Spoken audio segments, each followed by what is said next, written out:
Hey everyone, welcome back. If your mouse cursor has disappeared in Windows 11, don't worry, you're not alone. And this is usually an easy fix. Let's jump right into the solutions. First, press Ctrl+Alt+Delete on your keyboard. If your cursor appears on the blue screen, press Escape to return to your desktop. Sometimes this alone is enough to make the cursor reappear. Next, check your physical mouse or touchpad. If you're using a USB mouse, unplug it and plug it into a different port. If you're on a laptop, try connecting an external mouse to see if the issue is with the touchpad. For laptops, it's possible the touchpad was accidentally disabled.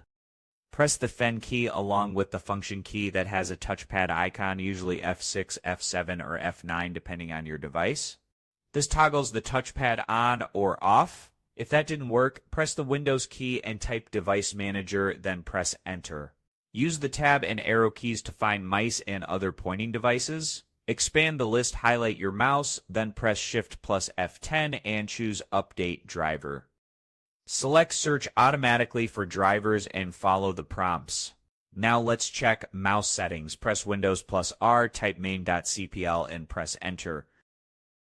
Go to the Pointer Options tab. If Display Pointer Trails is checked, uncheck it. Sometimes pointer trails can glitch and make the cursor invisible. Finally, try restarting your computer. If this happened after a Windows update or system change, a fresh reboot can often resolve temporary bugs. One of these steps should bring your mouse cursor back in Windows 11. If this video helped you out, feel free to like and subscribe for more quick tech fixes. Thanks for watching, and I will see you in the next one. _AUDO